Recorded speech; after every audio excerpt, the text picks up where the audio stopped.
কিশোরগঞ্জের ভৈরবের মাদক পল্লী হিসেবে পরিচিত পঞ্চবটি পুকুরপাড় ও নতুন রাস্তা এলাকার মাদক ব্যবসায়ীদের হুঁশিয়ার করলেন ছাত্র ও যুব সমাজ।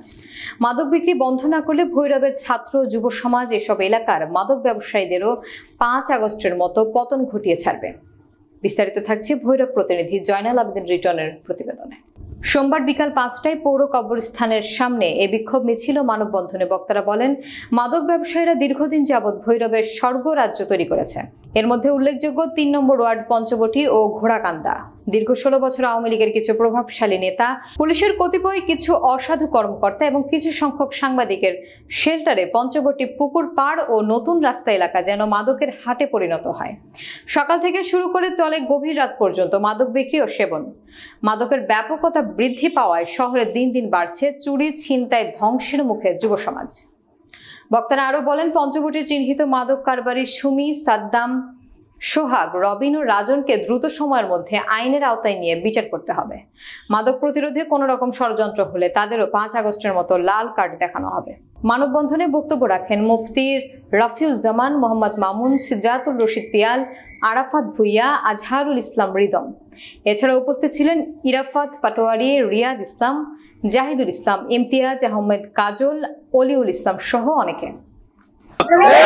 এই ক্ষেত্রে মাদক নির্মূলে এই সমস্ত খারাপ কর্মকাণ্ড ব্যবসায়ী কিংবা সেবনকারী যত প্রকারের হোক, আমাদের এলাকা হোক কিংবা অন্য জায়গা থেকে মাদক সেবনকারীরা আমাদের এলাকায় আসুক, সর্ব অবস্থায় আমরা এর প্রতিকারের জন্য আমরা যেই ধরনের ব্যবস্থা নেওয়ার দরকার হয় ব্যবস্থা নেওয়ার জন্য আমরা প্রস্তুত আছি।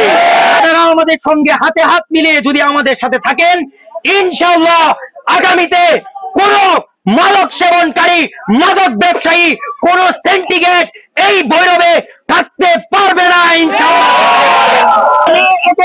কিছু বলছে যারা একদম কন্ট্রাক্টে, যারা বিভিন্ন নেতাদেরকে মান্থলি টাকা দিয়ে বা বিভিন্ন ম্যানেজ করে ওরা ব্যবসাগুলো করতেছে। আমি নাম বলছি, সাদ্দাম পুকুর পাড়ে ব্যবসা করে, সোহাগ পুকুর পাড়ে ব্যবসা করে, রবিন পুকুর পাড়ে ব্যবসা করে, রাজন বউবাজার, আমানুল্লাহ ওরা ব্যবসা করে। কিন্তু আরেকজন একটা ইউনিক জিনিস হলো, একজন মহিলা, নাম হলো সুমি।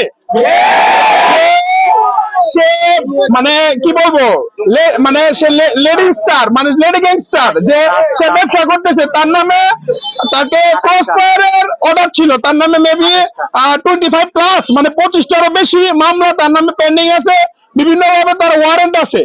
এই তথ্যগুলা কিন্তু সে কিভাবে ব্যবসা করতেছে, তাকে কে দিতেছে, ওই এলাকার প্রতিনিধি কে, তার প্রতিনিধি গুলাকে, এইগুলো আমাদেরকে দেখতে হবে। এবং আর আপনারা যারা আমাদের এই পঞ্চবটি গ্রামে, আপনারা জানেন ভৈরবের সবচেয়ে বেশি মাদকের আখড়া। এটা দুঃখজনক হলেও সত্য, এটা মানতেই হবে আসলে। কিন্তু অনেকেই ভয় পায় যে আমাদের আশেপাশের ভৈরবপুর গ্রাম থেকে, ভৈরবপুর উত্তর পাড়া অথবা দক্ষিণ পাড়া থেকে অনেকে এইগুলোকে শেল্টার দেয়, অনেক নেতারা শেল্টার দেয়, অনেক প্রশাসন এটাকে শেল্টার দেয়। আমরা একদম লাল হাত তাদের উদ্দেশ্যে দিয়ে বলতে চাই, আর একটিও মাদক ব্যবসা এখানে হবে না, আর একজন ছেলে এখানে মাদক সেবন করবে না। আমাদের ভৈরব সহ কোতাবাড়ি ওয়ার্ড সহ ইউনিয়ন সহ আমরা মাদক নির্মূলে যে পদক্ষেপ নিয়েছি, মাদক আমাদের পরিবেশটাকে, আমাদের এই ভৈরবটাকে কালো ছায়ায় আকৃষ্ট করেছে। মাদক নির্মূলে আমরা যুব সমাজ, ছাত্র সমাজ সবাই একত্রিত হয়েছি। আমরা 12টি ওয়ার্ডে বিভিন্ন ওয়ার্ড কমিটির মাধ্যমে, বিভিন্ন ছাত্র যুব সমাজের মাধ্যমে মাদককে নির্মূল করব। আজকে যারা বলতে পারতেছে, কিন্তু স্বাধীনভাবে মাদক বিক্রি করতে দেওয়া যাবে না। এই মাদকের কারণে আমাদের সমাজে মাদকাসক্ত সন্তানের কারণে কত বাবা আছে তার সন্তানের হাতে মায়ের কাছে এর কোনো হিসাব নাই, কত মা আছে রাতে বিছানায় শুয়ে শুয়ে কান্না করে এর কোনো হিসাব কেউ দিতে পারবে না।